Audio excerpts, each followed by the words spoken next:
Selamat pagi Bapak Ibu Saudara-saudari yang dikasihi Kristus.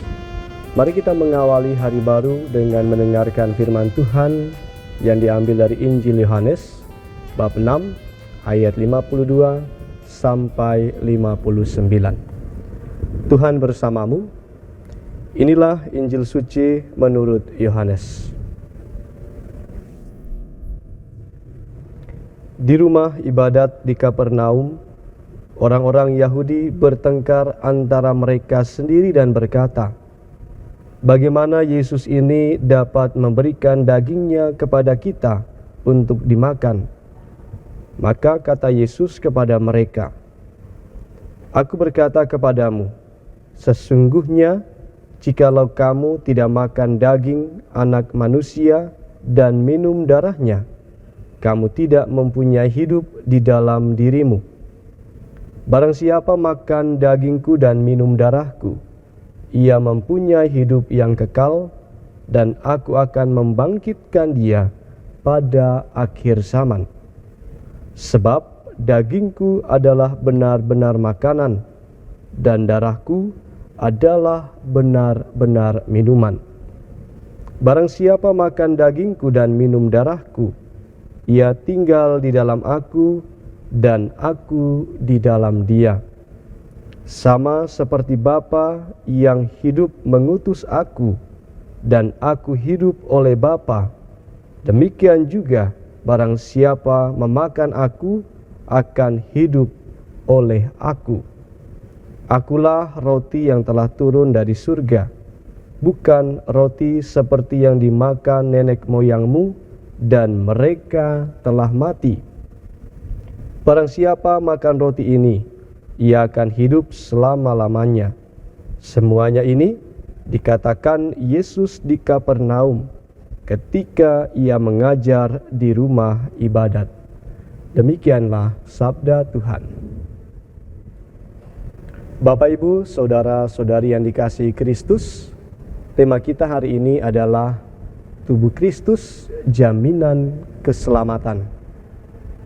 Yesus masih berbicara tentang roti hidup. Dia adalah roti hidup yang dipecah-pecahkan dan dipersembahkan untuk keselamatan manusia. Roti hidup yang menjamin kesatuan dan kehidupan sejati. Dan kita diundang untuk datang, bersatu, mengambil bagian dan menyantapnya. Tubuh Kristus sungguh mempersatukan kita dengan Bapa. Di dalam rumah ibadat di Kapernaum, orang-orang Yahudi bertengkar. Bagaimana Yesus dapat memberikan dagingnya kepada kita untuk dimakan? Karena itu, kata Yesus kepada mereka, "Sesungguhnya aku berkata kepadamu, jikalau kamu tidak makan daging Anak Manusia dan minum darahnya, kamu tidak mempunyai hidup di dalam dirimu." Kita yang menerima tubuh dan darah Kristus dalam perayaan Ekaristi Kudus, kita harus bangga dan bersyukur kepada Allah. Kita terus menimba aliran keselamatan itu dengan mengambil tubuh dan darahnya setiap hari melalui Ekaristi Kudus. Kita juga mempersatukan diri dan berbagi roti hidup bagi sesama. Kita saling menaruh belas kasih, perhatian dan cinta. Dalam perjamuan malam terakhir, Yesus berkata, "Ambillah, makanlah, inilah tubuhku. Minumlah kamu semua dari cawan ini, sebab inilah darahku." Yesus menegaskan bahwa makan dagingnya dan minum darahnya mempunyai hidup yang kekal.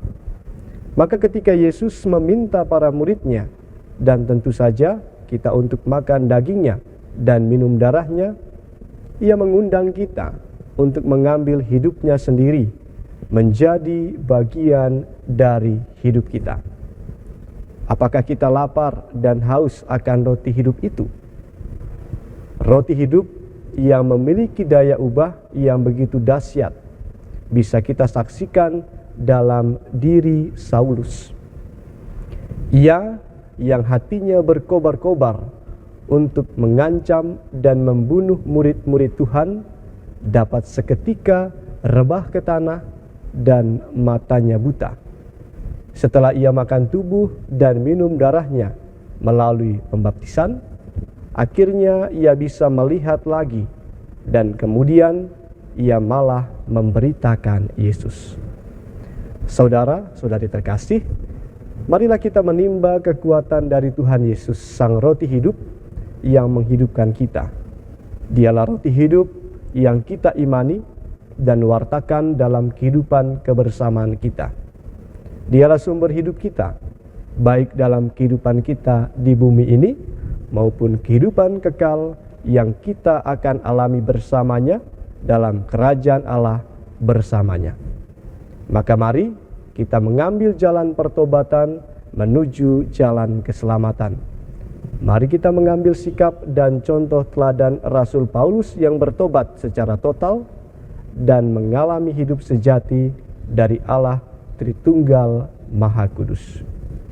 Ia yang keluar dari dirinya lalu mengikuti jalan Tuhan dan bangkit dalam mewartakan sabdanya. Amin. Marilah kita berdoa. Tuhan, pagi ini kembali kami naikkan syukur dan permohonan. Terima kasih sudah menjaga kami saat tidur maupun bangun. Terima kasih untuk udara sejuk dan segar pagi ini.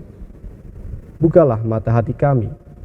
Mampukan kami memandang kemurahan dan karya-Mu, serta memuji dan memuliakan-Mu melalui pekerjaan dan pelayanan kami hari ini. Bimbinglah kami selalu untuk menyadari kesalahan kami dan bertobat, sehingga kami sungguh rendah hati, mau membuka hati dan siap menerima rahmat-Mu yang tinggal dalam hati kami. Kristus terang dunia, berkatilah keluarga kami, jadikanlah kami alat kasih-Mu, dan pantaskanlah kami menjadi hamba-Mu yang setia. Amin. Tuhan bersamamu. Semoga kita sekalian, orang-orang yang kita kasihi dan doakan, seluruh aktivitas kita hari ini dibimbing, dilindungi, dan diberkati oleh Allah yang Maha Kuasa, Bapa dan Putra dan Roh Kudus. Amin.